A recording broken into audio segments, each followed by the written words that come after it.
Wabarakatuh. Balik lagi ya sama Mama Jobi nih. Mama Jobi malam ini akan menerangkan tentang kota terdingin atau negara yang dingin ya terdingin di dunia ya. Negara Rusia ya, khususnya wilayah Siberia dengan suhu ekstrim yang bisa mencapai minus 71 derajat Celcius sampai minus 67 derajat 7 ini ya 67,7 derajat Celcius ya di kota Omiakon ya, yang sebuah desa terpencil di Republik Sakha ya. Selain Rusia, beberapa negara lain juga terkenal memiliki suhu dingin ekstrim, yaitu ya di Kanada, Greenland, Mongolia, dan Finlandia ya. Yakutsk merupakan nama kota di Rusia, letaknya berada di bagian timur jauh Rusia ya. Kota ini merupakan pusat administrasi Republik Sakha ya. Kota ini dikenal sebagai kota terdingin di dunia ya, yaitu Yakutsk atau Yakutia ya, sama Omiakon ya. Itu desanya ya, desa terpencil di masih satu daerah di sana ya. Jadi tapi ini tuh desa yang terpencilnya ya ini Omiakon tuh dulu sampai minus 71 derajat ya. 71 derajat Celcius. Coba sedingin apa sampai membeku ya. Di sini tuh ya paling rendah ya untuk sekarang nih, yang paling rendah itu minus 35 derajat Celcius dengan suhu sampai yang pokoknya kalau ada minus 50 derajat Celcius itu ya udah deh, itu paling dingin banget katanya untuk yang sekarang ya, itu sampai minus 50 derajat Celcius ya. Nih penduduknya berjumlah 300 ya 55,4 300.055.044 jiwa ya, menurut sensus pada tahun ini 2021 ya. Mau Jabi dapetnya ini yang dari Wikipedia tuh pada tahun 2021 untuk sensus, yang nggak tahu untuk sekarang ya. Untuk sepertinya emang untuk peningkatan di sana katanya sih, untuk yang melahirkan, yang meninggal dunia tuh sebenarnya nggak boleh di sana, karena untuk pemakaman itu nggak bisa ya dimakamin di bawah tanah gitu, nggak bisa, harus ada untuk pembakarannya ya gitu ya di sana. Dan rata-rata di sana itu pemulasarannya ya memakai yaitu dengan cara ya dibakar, atau mungkin istilahnya itu ya seperti orang-orang yang Cina ya gitu ya, untuk yang beragama Buddha atau Hindu gitu ya, selalu ada pembakaran. Jadi abunya gitu baru disimpan atau mungkin dilarung di ini ya, di sungai atau gimana ya. Itu Mama Jobi juga untuk yang itu tahu informasinya cuman itu aja ya. Ada kremasi ya.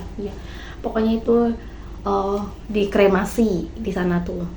Ya, dan di sini juga ya di Omiakon sama di Yakutia itu ya, di kotanya itu jarang sekali orang yang berlalu lalang jika di musim dinginnya tuh dingin. Tapi di sana itu ya bulan Juni, Juli, Agustus itu musimnya musim panas ya. Tapi walaupun di sana musim panas ya 30 derajat Celcius ya, sampai di sana itu 40-an lah gitu ya, untuk yang musim panasnya ya 40 derajat Celcius juga enggak terlalu gitu ya, 35-an lah gitu ya. Itu kalau musim panas ya, itu enggak minus, misalkan ya udah 30 derajat Celcius sampai 35 derajat Celcius ya untuk musim panasnya. Tetap saja ya untuk danau atau jalanan di kota-kota itu tetap membeku atau banyak salju ya gitu, yang udah mengkristal ya, kristal es gitu ya. Nih pokoknya di sana itu tidak bisa, walaupun mencair juga tidak sampai mencairnya itu, tidak sampai udah nggak ada gitu di jalanan, tetap aspal kelihatan gitu, tidak ya. Kecuali kalau misalkan emang ada di jalanan tuh pengeruk jalan, biar di sana tuh nggak ada yang terpeleset. Dan rata-rata di sana ya di tangga ya, anak tangga gitu ya, selalu ada karpet ya, biar orang-orang yang melewati itu tidak terpeleset atau tidak tergelincir ya. Terus di sana tidak boleh melahirkan ya, nggak boleh, pokoknya sebulan sebelum melahirkan atau HPL-nya ya, mungkin 2 bulan sebelum melahirkan itu tidak disarankan untuk berada di kota tersebut ya, atau tidak ada gak boleh di Yakut ya. Kalau mau ke Rusia seberang mana dulu gitu, ke kota mana dulu gitu. Itu dikarenakan karena di sana itu untuk alat medis mungkin takutnya kekurangan ya gitu ya, takut terjadi ya hal yang tidak diinginkan ya, untuk mohon maaf sekali ya, untuk darah kita juga ya bisa jadi membeku, atau kita ya bisa jadi radang dingin gitu ya di sana. Itu ya sangat berbahaya sekali kalau udah radang dingin, dan bisa membahayakan untuk bayi juga. Tahu sendiri kan, bayi itu harusnya yang hangat gitu, yang nggak boleh di situ, kecuali kalau udah agak gede gitu bisa dibawa ke sana gitu ya. Balik lagi ke sana, makanya di sana itu tidak disarankan untuk melahirkan di sana ya. Pasti kalau misalkan ada yang hamil di sana juga, untuk mau melahirkan sebulan atau 2 bulan pasti keluar kota itu dulu ya. Soalnya di sana sangat benar-benar sangat dingin dan membeku ya. Kalian mungkin kalau misalkan kita kehujanan ya gitu ya, beda banget gitu. Kalau misalkan kita ke gunung juga ya, itu ada hipotermia ya gitu ya. Tapi kalau di sana cuman 15 menit atau 10 menit kalau misalkan kitanya enggak pakai baju seperti ini nih, perlengkapan seperti ini nih ya gitu, atau mungkin ditutup ininya nih sampai hidung kayak masker gitu ya, tapi itu pakai shawl ya, sampai menutupi semua area di hidung ini, karena ditakutkan terjadinya ini frostbite itu, yaitu radang dingin ya. Kondisi radang dingin sendiri itu ya, ketika kulit dan jaringan tepat di bawah kulit membeku ya. Frostbite kebanyakan mempengaruhi bagian tubuh kecil yang terbuka, misalnya jari tangan dan jari kaki nih. Dengan radang dingin, kulit akan sangat dingin, kemudian mati rasa, keras dan pucat. Perubahan warna kulit ya, yang tadinya mungkin awalnya jadi pucat itu terus memerah, habis memerah itu jadi putih, itu tuh kena frostbite, radang dingin. Kalau udah menjadi kayak gitu lama kelamaan, kalau misalkan kita enggak nyari tempat yang agak anget gitu ya, itu bisa menjadi hitam dan mati lah jaringannya ya. Makanya itu sangat-sangat berbahaya sekali ya, bisa sampai ya, apalagi di tangan kita ya gitu ya, bisa jadi menghitam dan terjadilah amputasi gitu ya. Ini sangat-sangat berbahaya sekali ya jika kita mau ke sana, atau mungkin ada yang mau ini coba-coba gitu. Di sini ada yang ke puncak Kartens ya gitu ya, di Gunung Papua gitu ya. Itu banyak banget kan yang kena hipotermia gitu, yang nggak kuat dingin. Terus kalau sampai ini kena radang dingin, frostbite gitu, bisa ya menyebabkan kepatalan ya, yang sangat serius gitu. Walaupun biasanya ini jari tangan sama jari kaki ini kalau udah membeku pokoknya keras, terus udah mati rasa, gak bisa apa-apa. Makanya di sana tuh banyak ya yang YouTubers yang atau wisatawan yang ke sana itu penasaran ya di kota tersebut. Itu mereka sangat-sangat membahayakan diri sendiri, dan ada latihannya juga ya. Sebelum ke sana kita harus bisa beradaptasi dulu. Biasanya sih ini yang aku juga lihat di Ruhi Channel sama Johatab ya. Itu yang Ruhi Channel itu dari YouTuber dari asalnya dari Turki, kalau Johatab itu Yordania kalau nggak salah ya. Nah itu juga sama, mereka juga sebelum ke sana ya latihan dulu. Kalau Johatab aku lihatnya tuh ya, dia di bak mandi gitu, atau ini bathtub ya, dikasih batu es gitu ya, dia berendam di situ ya. Tapi tetap aja dia ke sana juga hampir-hampir kena frostbite ya.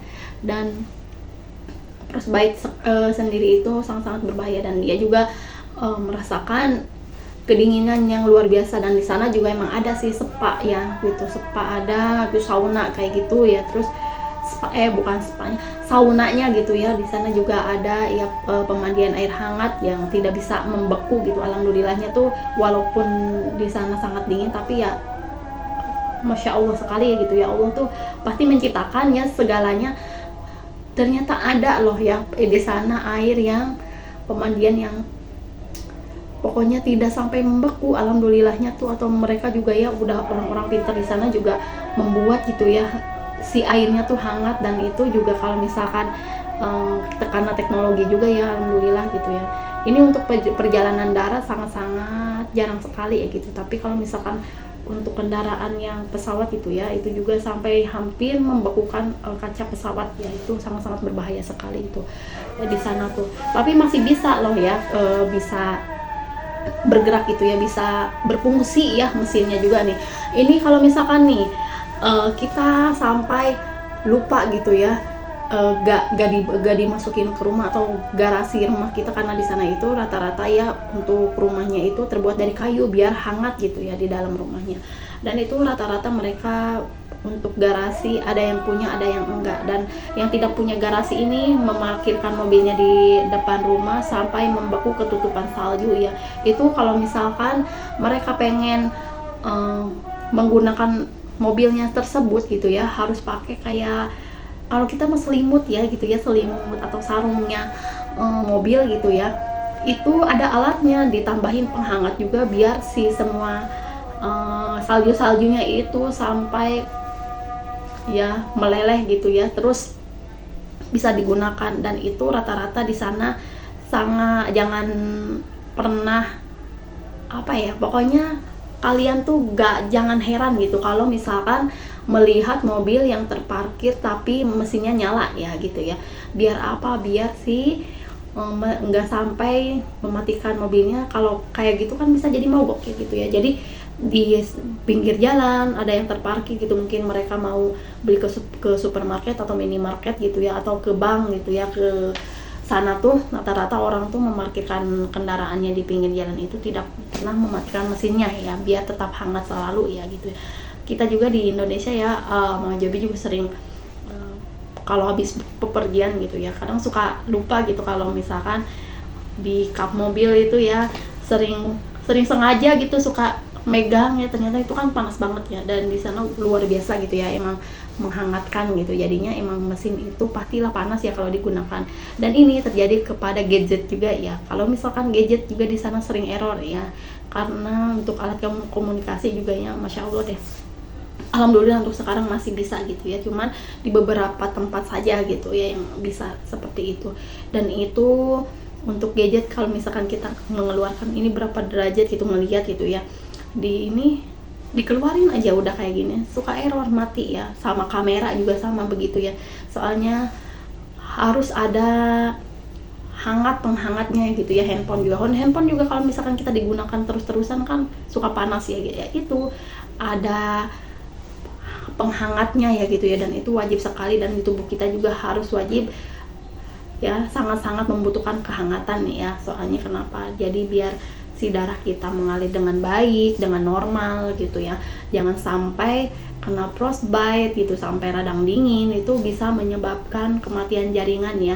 Di dalam tubuh kita kan terdapat banyak-banyak sel juga ya, jaringan gitu, yang di seluruhnya tuh mempunyai sistem syaraf. Dan sistem syaraf juga kan misalkan terganggu pasti ada aja ya kejadiannya, misalkan kita udah jadi hilang kesadaran, bisa jadi seperti itu. Makanya di sana jarang banget orang itu kalau mau berjalan kaki 20 menit atau sampai, kalau misalkan pakai mobil gitu 20 menit aja nih ke kota ini. Tapi kalau misalkan jalan kaki misalkan 1 jam, itu kita tuh harus siap-siap di mana aja, dan harus tahu gitu ya letaknya di mana saja. Misalkan ada bank atau apa yang ada penghangatnya, atau supermarket yang ada penghangatnya gitu ya di dalam, cuman untuk numpang istirahat aja ya. Dan di sana juga alhamdulillahnya tuh banyak sekali gitu ya untuk tempat-tempat tersebut. Dan di sana juga pasarnya banyak menjual, mungkin ada daging ikan, daging kuda, daging sapi ya.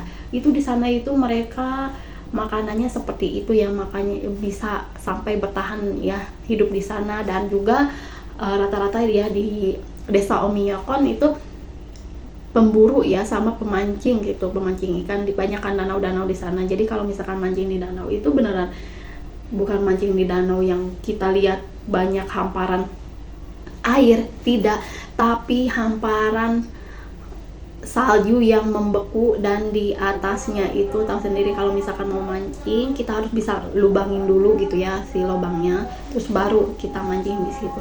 Dan itu ya masya Allah juga ya, alhamdulillah gitu ya, Allah itu sangat-sangat luar biasa menciptakannya gitu ya. Ikan di sana walaupun di atasnya sampai membeku terus airnya dingin, tapi banyak loh yang hidup gitu di sana ya ikan-ikannya. Dan mereka memancing ya, banyak yang dapat ikan yang kecil, yang gede gitu ya, tapi kebanyakan yang gede-gede gitu ya. Dan di sana alhamdulillahnya juga ada loh bisa sampai gitu kudanya tuh emang kecil, kayak seperti kuda poni gitu ya, pendek, tapi dia gemuk-gemuk loh, alhamdulillah tuh bisa hidup gitu di sana gitu ya.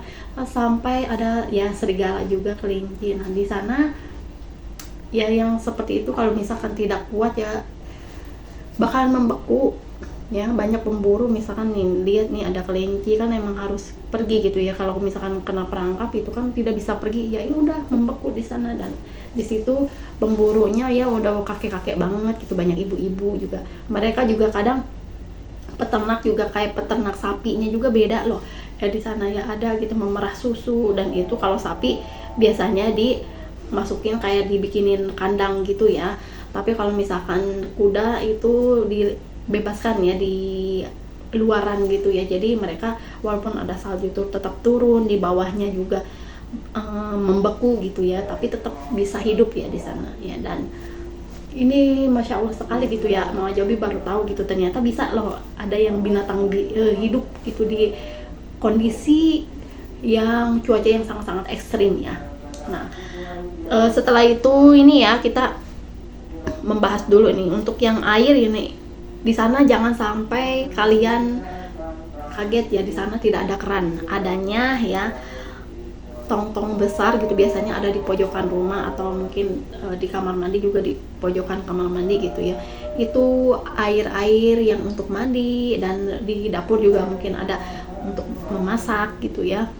Dan di sana juga ngambilnya tidak sembarangan, mereka juga ngambilnya di sungai gitu ya, tidak bisa soalnya dibikin pompa itu tidak bisa. Dan kecuali kalau misalkan kalian juga kayak di kita kan pam ya, itu air pam gitu dari PDAM gitu ya. Nah di sana juga ada yang seperti itu ya, air hangat ya yang mengalir gitu ya dari pokoknya pipa-pipa seperti itu, dan tagihannya lumayan lah ya, sama kayak PDAM ya di kita gitu. Kalau di sana mah airnya hangat, nah itu bisa, kalau bisa mau menyalurkan ke rumah itu tetap selalu hangat. Nah itu juga ada bisa, berarti dibikin ya gitu ya, ada kerannya. Dan tapi rata-rata di sana itu untuk penduduknya yang biasa aja ya, kalau di Omiakon itu rata-rata ya yang desa terpencil sekali, mereka menggunakan air sungai ya, air sungai terus dibawa ke rumah ya, itu bongkahan bekuannya. Kalau kita mah es batu ya, batu es gitu tuh yang udah mengkristal gitu, nah itu dibawa lah, dipotong-potong terus dibawa ya ke rumah. Dan rata-rata mereka menggunakan air sungai itu untuk minum, untuk makan, dan untuk mandi. Dan rata-rata juga untuk mandinya juga jarang sekali, katanya seminggu sampai 3 kalian ya gitu ya untuk mandinya gitu.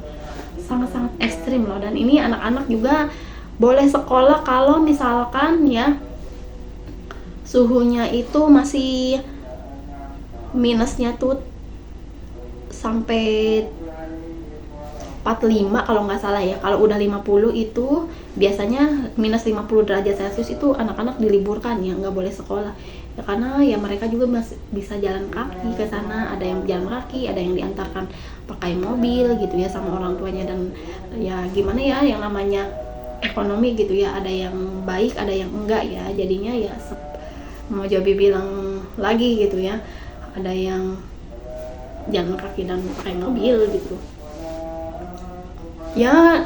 Untuk ekonomi juga ya, ada orang yang tajir banget, ada yang biasa aja, dan ada yang mohon maaf di bawah gitu ya. Nah selanjutnya ya, ini di sana juga ada Permapros ya, area pusat taman atau museum es yang dibentuk bagus untuk para pengunjung ya, wisatawan ya, bermain dan melihat keindahannya ya. Di sana tuh pokoknya banyak banget, kayak ada air ikan, ada seperti rusa begitu ya, terus ada banyak lagi lah gitu yang dibikin sama mereka tuh dipahat gitu ya. Itu tuh bener-beneran es, dan bongkahan esnya itu bagus banget lah pokoknya. Panas di sana kan udah mau Jobi bilang ya tadi tuh, diantaranya bulan Juni, Juli sama Agustus ya, dan itu suhunya 30 derajat Celcius. Dan di sana juga tidak sampai mencair banget, soalnya tetap aja masih membeku ya. Terus rata-ratanya di siang hari itu bisa mencapai 20-30 derajat Celcius. Kalau misalkan di sana ini ya, keunikannya itu kalau musim panas tuh 21 jam. Coba kalau musim panas 21 jam siangnya ya. Tapi tetap aja gitu dingin sama sejuk, terus masih ada sedikit bongkahan salju gitu ya. Bukan sedikit, malah banyak gitu bongkahan salju. Itu kalau di Omiakonnya ya, sama di Yakutia juga sama seperti itu. Cuman kayaknya di Yakutia nggak terlalu banyak banget gitu ya. Mungkin mereka juga di sana sepertinya sangat-sangat menyenangkan ya, sampai banyak banget itu warganya di sana ya. Dan juga di Rusia juga rata-rata tuh dingin ya. Ini untuk aktivitas ya, meskipun musim panas lebih pendek, penduduk setempat tetap memanfaatkan waktu ini untuk beraktivitas seperti beternak, memancing, dan berburu ya. Keunikannya, Miyako memiliki keunikan seperti adanya sumber air panas yang tidak membeku meskipun suhu sangat dingin, dan durasi siang hari yang sangat panjang di musim panas mencapai 21 jam. Nah, yang ini nih yang mau Mbak Juabi bilang gitu ya, Masya Allah sekali gitu ya, walaupun ya dinginnya super dingin gitu, sampai air mendidih aja dicipratin gitu ke atas langsung jadi salju, langsung jadi bongkahan salju, atau mungkin ini kayak hujan salju gitu diginiin kan. Kalau misalkan ini mah cipratan air gitu, ini mah nggak langsung jadi salju gitu. Tapi di sini Masya Allah sekali, itu ada pemandian air panas ataupun air panasnya itu tidak sampai membeku loh. Nah, inilah benar-benar keunikannya ya gitu. Terus ada tantangannya nih di sini, meskipun musim panas lebih hangat atau tanah tetap membeku secara permanen karena iklim subarktik yang ekstrim. Secara keseluruhan, musim panas di Omiakon menawarkan kontras yang menarik dengan musim dinginnya yang ekstrim, memberikan kesempatan bagi penduduk untuk beraktivitas dan menikmati keunikan alamnya. Begitulah ya di negara terdingin ini ya, Masya Allah deh nih. Mau Jabi mau ini ya, mau bilang juga nih, ini mau Jabi thrifting loh, dapat jaket setebal dan secakep ini. Dulu tuh harganya sangat-sangat murah sekali ya. Katanya ya kalau thrifting itu tahu sendiri ya, ini barang-barang atau jangan bilang thrifting Cina, ini tuh apa sih, apa ya, lupa, nanti mau Jabi bilang ini ya di teks di situ ya. Dan terima kasih sekali ya untuk teman-teman yang udah follow Mama Juabi ya, udah subscribe Mama Juabi, dan semoga ini bermanfaat ya untuk penyampaiannya. Mohon maaf sekali kalau misalkan banyak yang kurang ya, dan terima kasih sudah menonton. Wassalamualaikum warahmatullahi wabarakatuh.